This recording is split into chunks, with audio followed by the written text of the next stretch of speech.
got to the point where my agent was saying to me, like, I want you to stop doing all this celebrity bullshit because you're not a celebrity, you're an actor. And I think there's a difference between being an actor and a celebrity. There was something on that This Is England set that was magical, and the only thing that came anywhere close to it was working on the gallows. You know, when you're going to do a Shane job, there's going to be something special. Equally, I've seen like people like going, this isn't a proper period drama, like why are they swearing like that? That's not how they spoke back then. What's kind of your guys' response to people that were saying that about it? Fuck them.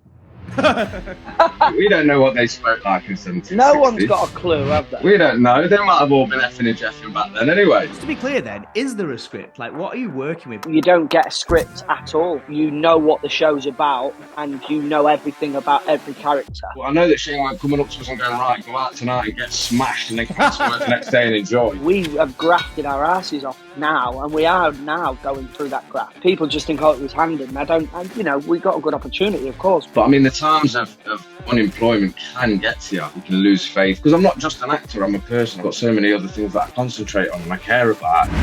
My mum passed away shortly before the film was released. We didn't know that she had cancer. It was just a shock. Because I was so young, I was like 13. The first thing my dad said to me, you're going to school. It's as simple as that. If I never went into that audition, there's never a chance I would have been in the industry.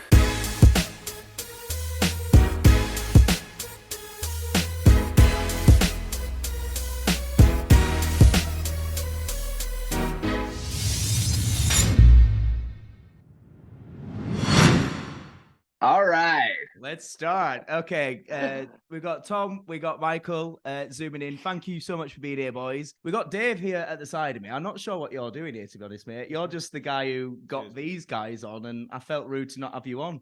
You could maybe co-present.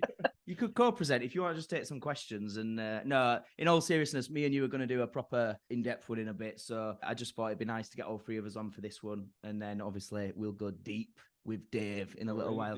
I reckon that's a good place to start, actually. Dave, you come into this first acting job, first pro acting job. You guys, absolute veterans. What's it like working with my mate Dave? I heard he shits a lot.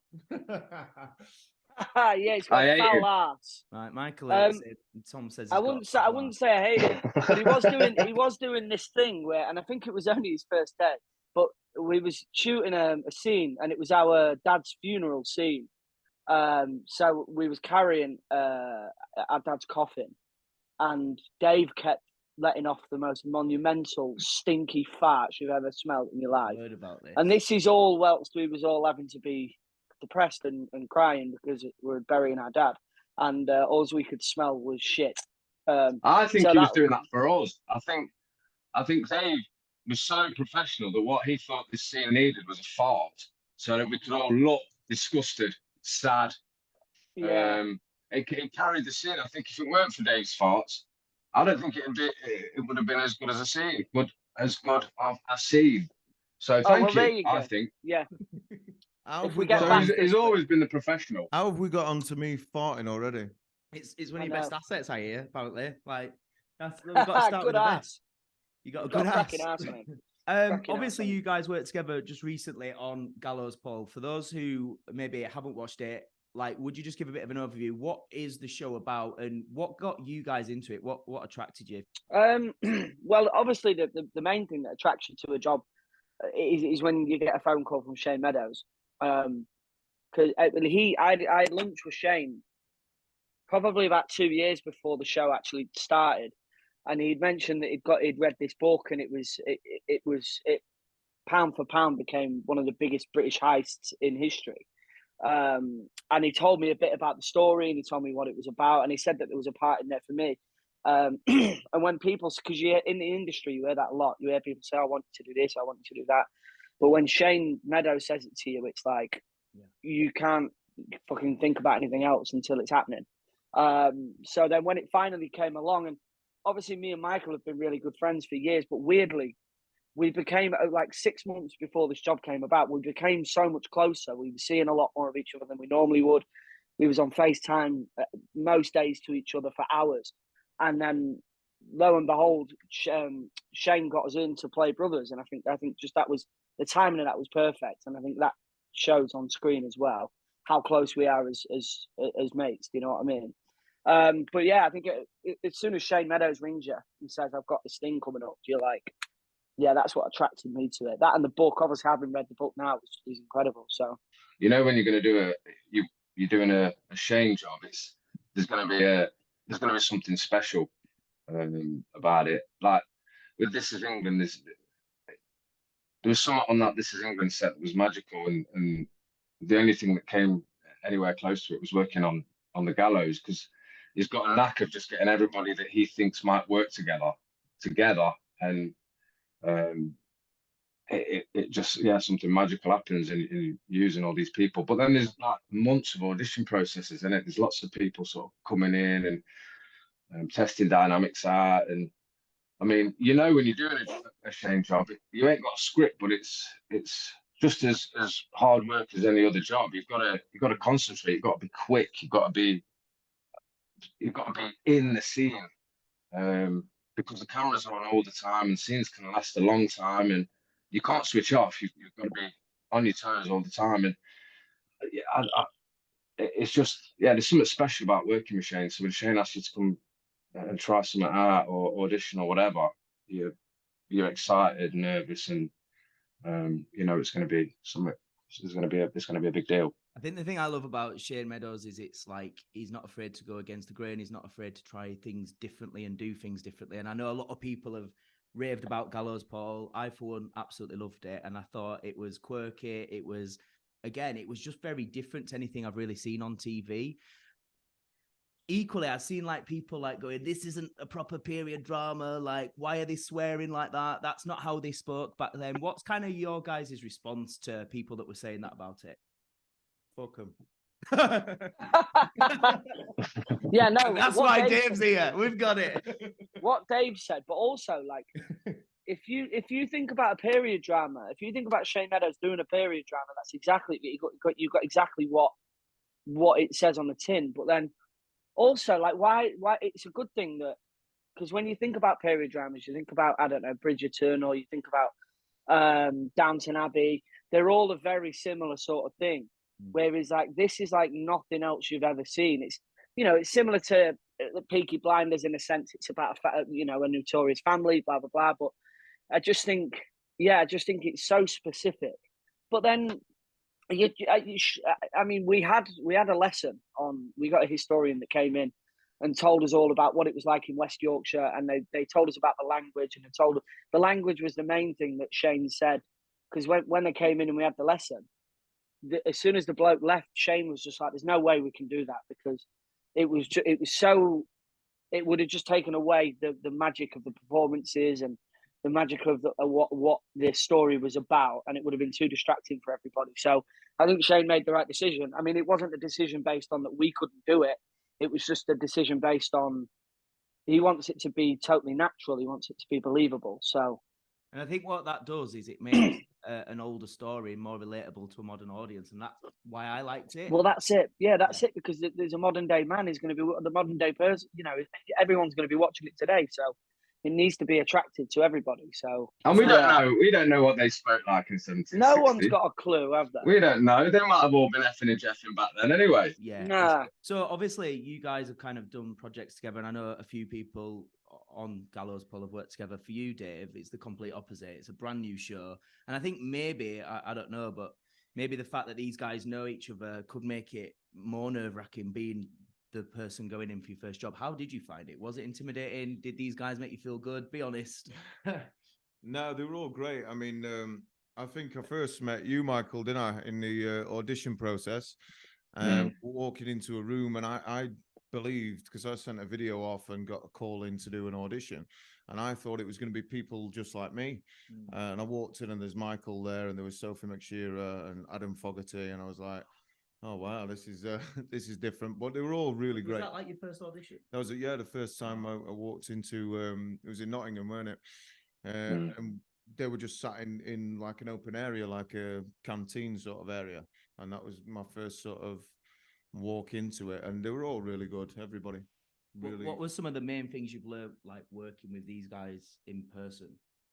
Professionalism, I would say, is something that I've learned from these two especially. They're very they know, you know, when it's okay to be a certain way around certain people, and then when you have to turn it on and actually be, you know, professional and do what you're there to do. All sorts, mate. So there's just so many things, because it was so new to me. It was literally like walking in from. I mean, I've done singing, as you know, and I've done other bits and pieces, a bit of modeling, but to walk in there and have you know, 5 cameras on you, and Shane Meadows telling you what to do, and these guys stood at either side here, it was really nerve-wracking, but yeah, they were so. They made me feel at ease, and they made me feel like, you know, you're here for a reason. Shane's obviously put you in this for a reason, because he's seen something in you. So just believe in yourself, and yeah, that comfortability and not feeling like you were at a place was massive. For you guys, obviously, your first job, This Is England. I mean, we've got to talk about that. Absolutely massive. You were both so young at the time. As you reflect on that now, as you're getting older and maybe wiser to the industry, how do you reflect on that experience? But the thing is about This Is England set, it's unlike any other set I've ever been on. Yeah. And the relationships I've got with the actors on This Is England is I can't compare to any other job, I suppose, other than Gallows. I think when we were doing This Is England, we were young and sort of carefree, and we were out to have fun. And I mean, we did the work, but often we were messing about. But I think that was sort of that was part of the This Is England thing. I can imagine Shane kind of encourage that, because that, like you say, that creates the style, right? You were meant to be genuinely mates and so on.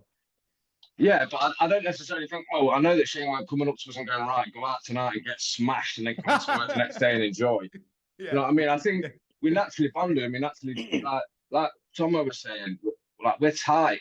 Everybody in This Is England is really tight. And the same as Gallows. Like, I mean, I was speaking to Dave yesterday. We were talking about something he's going up for, and I speak to.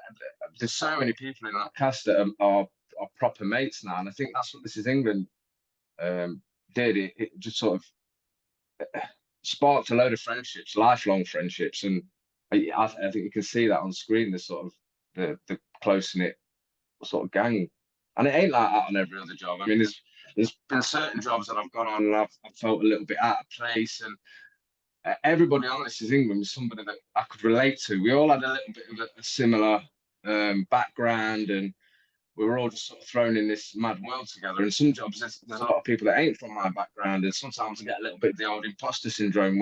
But on This Is England and Gallows, I never felt out of place. What about for you, Tom? Because I believe you were you about 12, 13, and I've seen that awesome audition clip that exists on YouTube right now, which is hilarious. Yeah. And you're asked, like, are you interested in acting? And you're like, nah. If I never went into that audition, there's never a chance I would have been in the industry, because I never ever thought about it. I was in the industry by complete chance and by mistake. And genuinely, the only reason I was always just out to make money when I was a kid. So when Shane Meadows asked me to audition, I was like, I want money for it. When, you know, whenever I was, everything just stemmed around money when I was a kid. And, I mean, obviously, the older you get, that changes. But, yeah, I just think that, like what Socha was just saying, that what Shane creates, that sort of family unit is so important, because if you haven't got that off screen, you're not going to have it on screen. And then if it's not on screen, it's going to be hard for the audience to believe what's going on. And I think that's where, you know, a lot of other shows go wrong when you watch them on, excuse me, when you watch them on Netflix or BBC or anything like that. I can't think of any other directors that sort of make that unit off screen, which then leads to it being a unit on screen and makes it so believable. You don't really get that with any other thing that you watch. And it's not an accident. Shane knows exactly who he's picking, and he knows what's gone on in my life and how I'll react with Dave, and what Dave knows about Stuart and Sophie. And it's almost like a little spider graph, and everyone all just stems down to the characters, but everyone's just part of that. So, yeah, I mean, Shane just does that magically. Do you know what I mean? But who knows? Who knows what would have happened if I never went in for that audition that day? God knows. Have you thought about it? Like, have you got an idea? I mean, I lived with my eldest brother Carl at the time when I was casting This Is England, and then my mum passed away shortly before the film was released, and but my brother was 18 at the time, or 19, so he stayed in the house that my mum had at the time, but I was only 14, so I had to go and live with my dad. But my dad did such a great job at the first thing my dad did was said to me, "You're going to school. It's as simple as that. You're not. You say no to me like you did your mum. It's not going to go down as well. So you go into school." And then he got my brother Carl a job, which he's still got now. 19 years later or something like that. So I don't know. Maybe I'd have gone and worked with my dad he works on the oil refineries locally. So maybe I'd have done that. I don't know, because I think if it wasn't for This Is England and people like Michael and Shane and everybody like that, losing my mum at such a young age, I might not have taken that as well if I hadn't have had those people around me. And I had such a big distraction when it happened. So God knows, who knows where I would have ended up.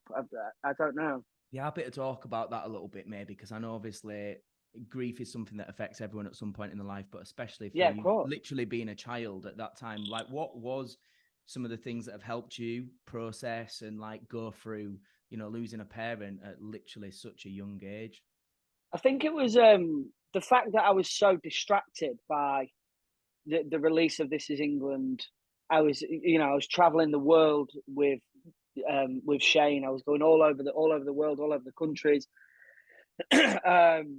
So I was kind of distracted with that, and it was weird because I had people coming up to me in the streets and saying, "You're in this film," and everybody was loving it, and so I was kind of swept up in all that kind of whirlwind of sort of the industry, if you like. I think the problem with that can be that you're not actually like able to deal with it. Well, people say if you don't grieve properly, yeah, it'll catch you up later on in life. But I think losing my mum at that age, it kind of put me at peace with death and and you kind of it's part of life, and it's the one thing that we can't change. It's the only thing that's certain in life is the fact that essentially we are all going to die.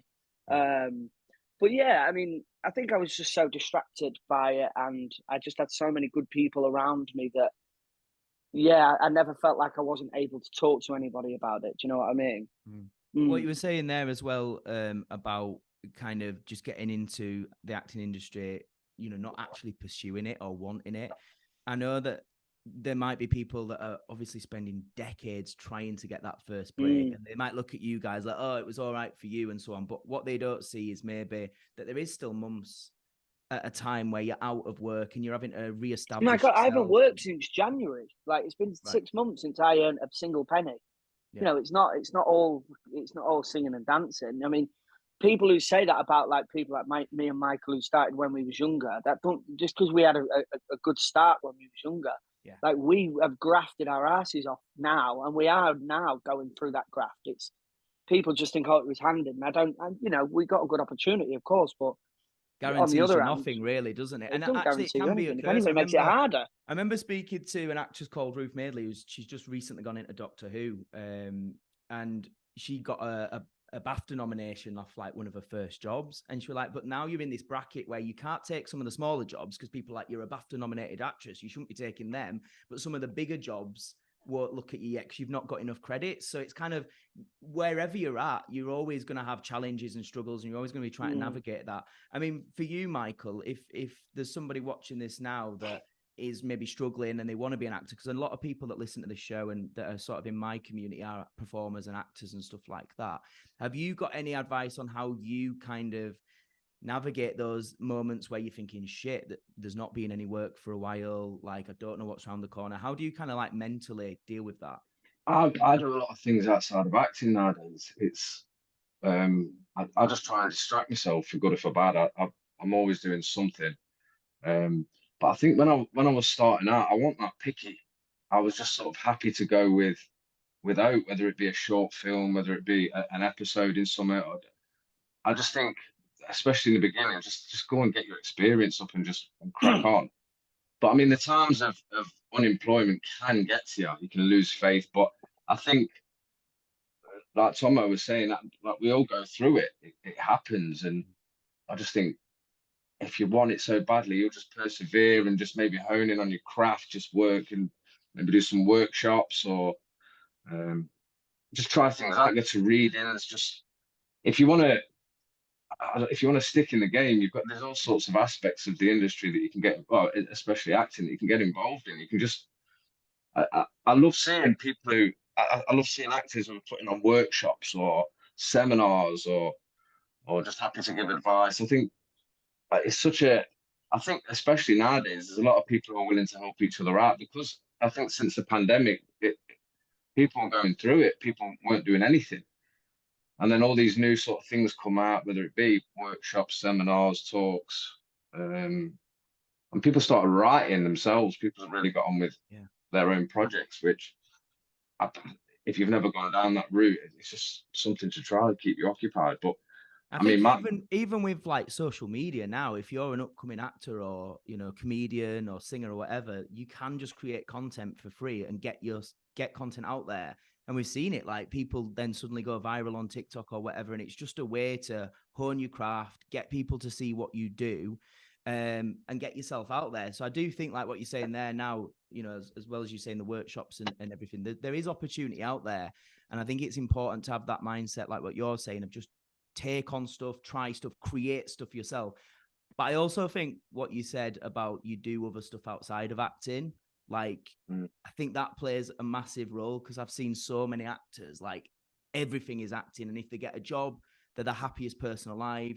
When they're not working, they're miserable as fuck. And I think like, is that an important thing you've had to find over the years, is find other stuff that brings you happiness? Yeah, as long as it's positive stuff.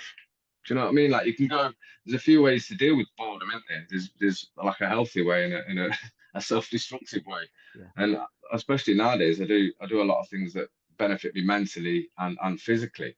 And I'm not so bothered. As long as I've got money in the bank, I'm cool just concentrating on being a dad, concentrating on keeping myself fit, concentrate. I do charity work nowadays. So I don't know. I've got a good balance now. So when a job comes, great, absolutely wonderful. But when the job's not there, okay, cool. I'll focus on other aspects of my life because I'm not just an actor. I'm a person. I've got all other things in my life that, and it isn't just acting. I've got so many other things that I concentrate on and I care about, and to also make who I am.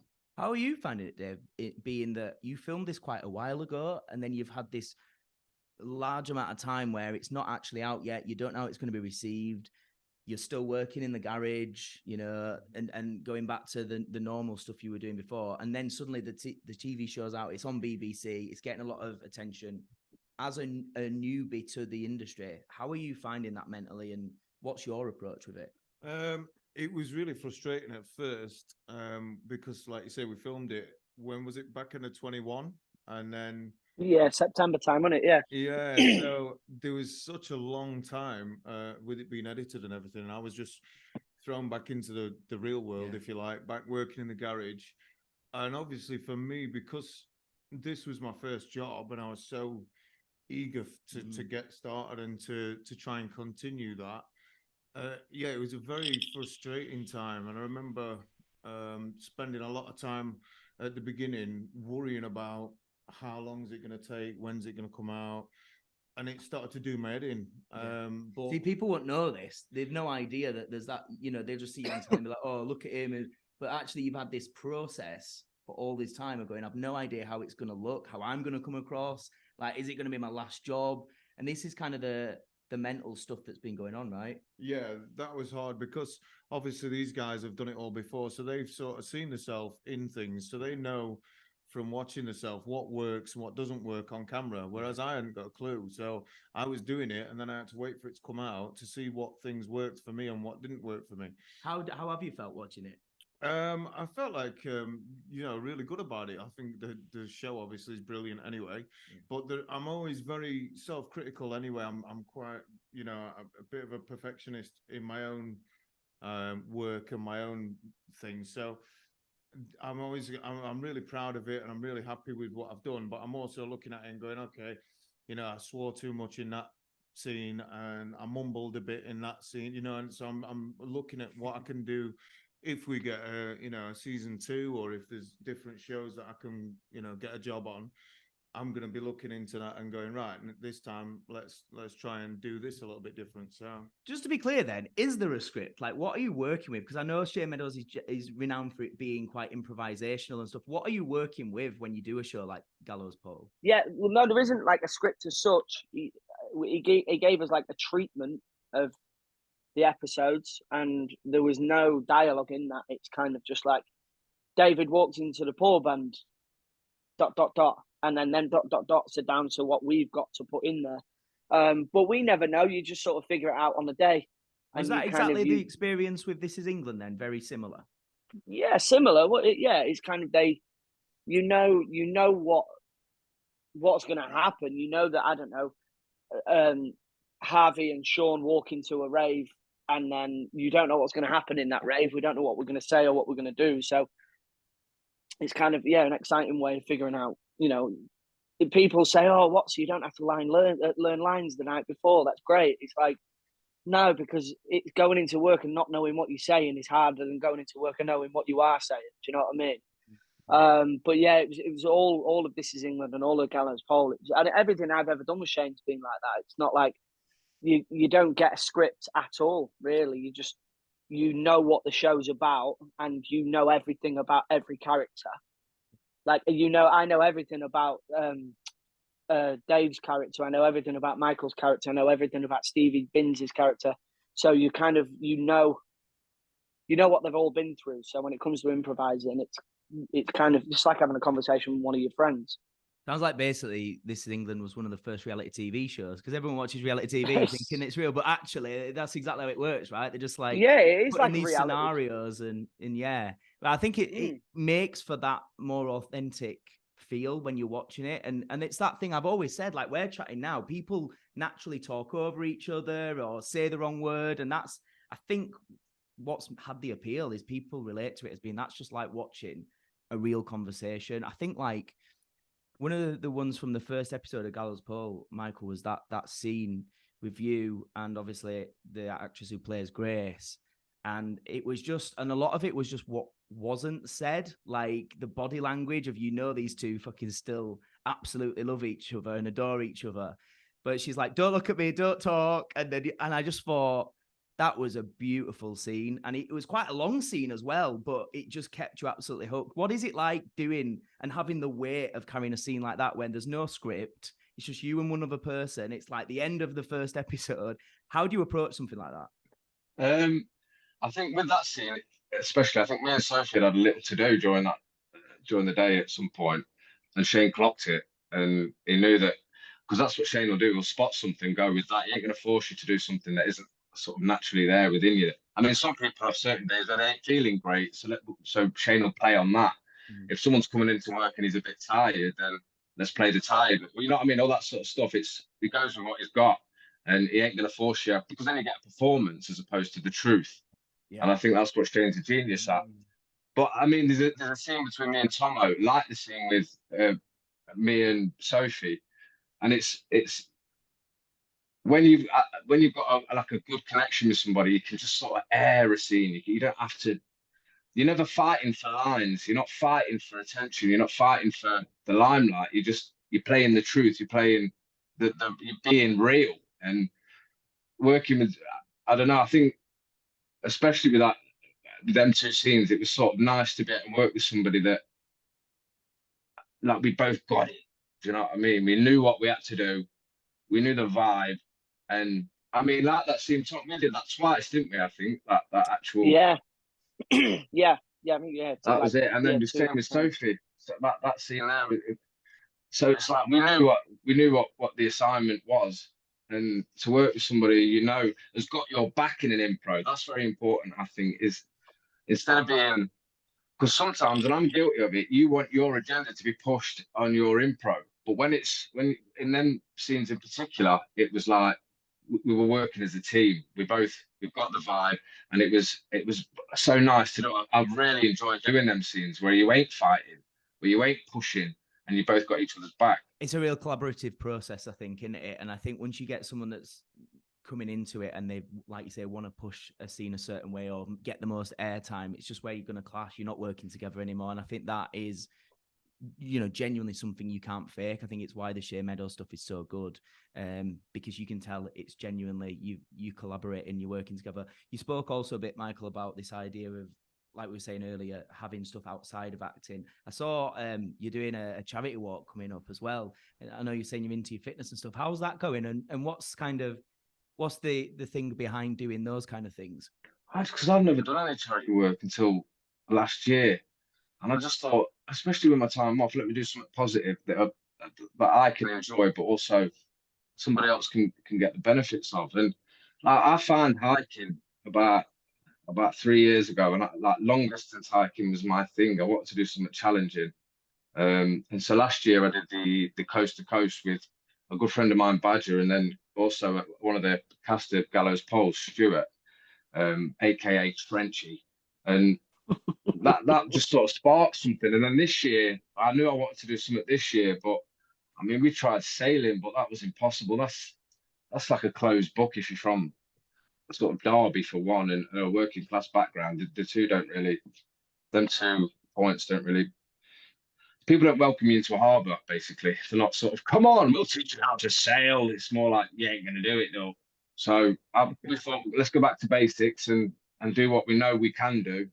It's just this one's more than twice as long with more than twice the distance. And I've always wanted to do the Camino. Well, I say always. And sort of when I got into my hiking, I sort of watch a lot of YouTubers do it. And the Camino just seemed a little bit spiritual. How far is the Camino? How far is it? Were you walking from 491 miles? 491 from, miles in 22 days, collecting for Friends of Passaic charity. Is it from Spain to France? France to west of Spain, south of France to west of Spain. But you only get like 1 day in France, I think. I think that's the first day, and then you're in Spain the rest of it. Oh my God. Massive. Yeah, man. Well, best of luck. Yeah, so that's going to be on the 20th of July. So I mean, it's probably going to kill me because I ain't done no training for it. I'm just sort of winging it. Be all right. Do it on the day. You're not trained at all for it? No, I mean, I do my hikes. I did the South Downs with Badger not long ago, but yeah, I mean, it's going to be hot, I think, is the difference. And it's a big difference that as well, isn't it? You know what I mean? If the heat, like just like sitting in an office is harder when it's hot. I know, like recently with the weather and stuff. Yeah, honestly, absolutely amazing. Best of luck with that, mate. And I know, that's amazing, mate. Yeah, seriously. For you, Thomas, talking about like other projects. Obviously, you've got the podcast, Overrated Everything. Do you want to just tell us a little bit about why that came about and how you're finding having that string to your bow, having a podcast? Well, the podcasting thing just came about. We started it about 4 years, maybe more, 5 years ago. Because podcast then was sort of starting to become a bit of a thing, and me and my friend Andy, we were sitting in a pub and we was talking about podcasts and about podcast ideas.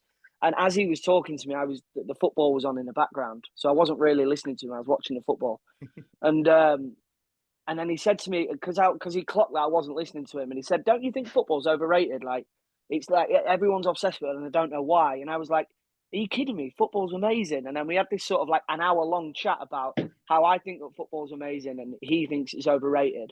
And then at the end of that conversation, we was just like, "Fucking hell! There's the podcast. There, we've got that." So we can get, and then it's similar to the Room 101 show that was on, but like genuinely, we didn't have that in mind when we thought about the podcast. So so we thought we can get a guest on every week to sort of discuss a subject that we think is overrated. I mean, it's great, but you'll know that it's challenging to have a podcast, to have guests on, and the demand for it is very, like, it's a really demanding sort of gig, but for very little reward. It's kind of, at the moment, we're sort of struggling to keep the wheels turning, but and we enjoy it. I can second that as well. Where you said a demanding gig for a little reward, it is, and I think for that reason you've got to genuinely enjoy doing it, and be intrigued. Yeah, and we do as well. Yeah, and we do. I enjoy seeing Andy, and we've had some mint guests on, like Michael's been on, and we've had like people who we're actually fans of. Like we had Blake Harrison on, who was Neil from the Inbetweeners, and for me, like I lost my shit that I was with him because I grew up watching the Inbetweeners, and I loved him. So there was that aspect of it, getting to meet people who I'm a fan of, and also just having like a pretty laid back chat. And Yeah, but we do enjoy it. We've been doing a lot of live podcasts at the minute, and we've got some good plans going forward. It's just, yeah, like you said, it's like anything. Like Michael was just saying, if the industry, the same as the acting industry, if you love it enough, if you want it to work, it will. You've just got to fight for it. Like anything that's worth having is worth fighting for, innit? So we'll just sort of just keep chipping away at it, and hopefully we'll get I don't know, Beyonce on there soon or something. It'll change the game. If you know Beyonce, if you put a word in for me. Yeah, I'll get her over to you after she's been on here. Guys, just Beyonce or Dave Perkins, either one. That's just game changing stuff. Do you know what I mean? I think Dave's a bit hard to get. He's always on the phone to his agent. Yeah, Beyonce will be easier than Dave. Dave is not hard to get. Yeah. Guys, thank you so much. Just last couple of questions just before we wrap up are kind of more generalized questions. Obviously, a lot of this podcast is about kind of mindset and your attitude to life and kind of lessons through life, I guess. That's why we kind of called it Success School. So if what I'm going to do, Dave, I know I've left you out a lot, but this is because we're doing a one-on-one in a minute. So these questions I'll be asking you, so you get a bit of a head start on these guys. But I'll just ask these to Michael and Thomas. So first one, if you want to take this, Michael, first. Yeah. What is the best piece of advice you've been given and why? I'm glad you're first. Yeah. I'm just going to make something up. I remember once, Ian McKellen said to me, no, I remember when I first started out, and it was just, and this is what I say to anybody who asks this question, especially if they're actors or up and coming actors or whatever, is just keep going. Because you are going to get knockbacks. And don't get me wrong, sometimes there is some jobs that I go for that I really want, that I've put a lot of work into in terms of auditions and stuff like that, and I'll get knocked back, and sometimes I'm upset for half a day. And it used to be a lot longer, like back in the day, and these things happen. You have got to have sort of thick skin and be disappointed, of course, but just keep going. If you want it, just keep going. Just everybody gets the knockbacks, and yeah, like we've been saying, that if you want it hard enough, just keep going. There'll be something else for you. Just don't give up. And anybody can be an actor at any age, and it should be for the love of it. You know what I mean? Acting is such a joyful art, as long as you're doing it. And there are so many ways to do it, even if you're not getting paid for it. There's lots of different avenues you can go down. I just think stick at it and keep going. Tom, what about you, mate? Similar to what Michael was saying, just about being patient and believing in yourself, and just never take anything personal. If you're auditioning for a job and you don't get it, there's so many factors to why you haven't got it. It could be because the female lead opposite you, who's playing your sister, has got brown eyes and you've got blue eyes. It could be anything. It's never anything to do with what you've done as a performer. It can be, the logistics behind it all can, it can be any reason why you haven't got it. So, yeah, just about not taking it personal. But like Mike said, sometimes you can really, really want a job and not get it, and it can beat you up. But you've just got to stick with it and be patient. And just going off what Mike said further back then is, I found that having hobbies outside of work and the things that you enjoy and things that are healthy for you, instead of, there's ways of looking after your body and there's ways of abusing your body. As long as you're looking after it when you're not working, it's, like I play a lot of golf and I've got a 2-year-old little boy, so I've got distractions when I'm not working. So yeah, it's just about, and then that teaches me to be patient when I'm not working as well. Do you know what I mean? Because the right jobs will come. You've just got to wait for it. On the other side, what is the worst piece of advice you've been given and why? And what I'm looking for here is, you hear a lot of these generalized quotes and things that actually, when you think about them, it's bullshit. Like one of the things I think of is like the gym analogy, the gym quote where people are like, go hard or go home. And it's like, that's fine when you're new to the gym and you're trying to build up this like motivation. Actually, sometimes to be consistent, you just showing up is enough. You don't always have to go hard. Sometimes you can just do something and that's better than nothing. So I'm trying to thinking like life advice that we hear that maybe is shit advice. I found from an actor's point of view is I got told from a young age, oh, you have to live in London. You have to move to London. Yeah. You've got to do it because that's where all the work is. I can think out of, I don't know how many jobs I've done over the years, probably 2 of them have been in London. Yeah. 2 or 3 max. And it's like, and if I'd have listened to that advice when I was younger, I'd have spent all my money on rent on a house that I'm hardly in. So I always remember that. Just a lot of people telling me you have to live in London, and especially nowadays with Zoom and things like that, and the self tapes, you don't need to live in London. But yeah, nice. Yeah. Michael, anything from you? I think, do you know, like the man up thing? Come on, just get over it, man up, whatever it is. I think as I've got older, I'm able to be a lot more vulnerable. I think I've got friends now who I can be completely honest with, and sometimes vulnerable with, and I think that's quite important. Is to be able to sort of, being where I'm from, and I'm sure Tomo can sort of, Tomo probably is from the same sort of area. So Dave, it's like you sort of grow up with a mask, with an armor, with I've got to be this way, I've got to be whatever it is, I've got to be a tough fucker, I've got to be, I don't know, fearless and all that sort of shit. When in reality, a lot of the time when I was a kid, I was fucking terrified, and I was just desperate for somebody to have an honest conversation with, instead of having this fucking bullshit way of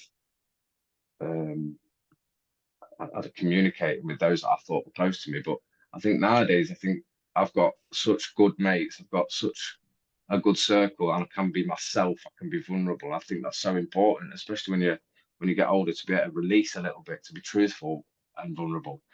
So yeah, the man up thing is probably a load of bullshit. Love it. Okay, final question. What is your definition of success? The answer to that changed the second that my little boy was born, really. I mean, success, I remember when This Is England 86 come out, and I was getting asked to go on Celebrity Pointless, and I was getting asked to go on fucking I'm a Celebrity, and I was getting asked to do all these celebrity things. I used to think my idea of success was being out in the nightclubs and girls throwing themselves at me and having loads of money and loads of attention and free drinks, and that's what I used to think success was. And it got to the point where my agent was saying to me, like, I want you to stop doing all this celebrity bullshit, because you're not a celebrity, you're an actor. And I think there's a difference between being an actor and a celebrity. And I understand that so much more now, and I kind of wish I listened to my agent a bit more. But the second that, I mean, it might sound cliche, but the second that you hold your newborn baby, you are just like, now my life is making sure that he eats and making sure that he grows up being proud of me as his dad. And yeah, I just want him to look at me when he's 18, 19 and be like, yeah, you've done a great job. And I want, to teach him how to be a good man. So I guess that you've just got to teach myself how to be a better man every day to be able to teach him how to be a good man. Do you know what I mean? Yeah. So that, I think the changes. I think pretty much the same as Tomo. I think it gets to a point where you get to a certain age and you've got to think, am I doing the right thing? And you do a bit of self-analysis, and you're making sure you're being a good dad. You're looking after the people around you. You're being honest in your endeavours. You're being kind to people. And I think that never used to matter to me. And I think nowadays them sort of things really matter. And if I can if there's 51% of my life that's what I've just spoke about, and 49% I'm still a bit whatever, I think I'm slowly getting more successful. There's a lot of things to learn, and I've got to be open-minded and willing to sort of accept my responsibilities and sometimes wrongdoings. But as long as I can take that on board, I'm getting more and more successful every day. What a fucking bullshit answer that was. Yeah, it was bullshit. You hear it on FaceTime. Bullshit. But no, just going off that as well. I'm not fucking kind to you. Shit.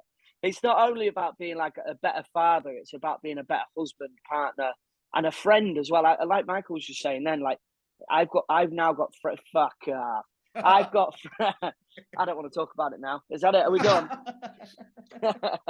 No, I found that I care about my friends a lot more now. The older that I've got, you know what I mean, and having that relationship and that trust and just being vulnerable with people.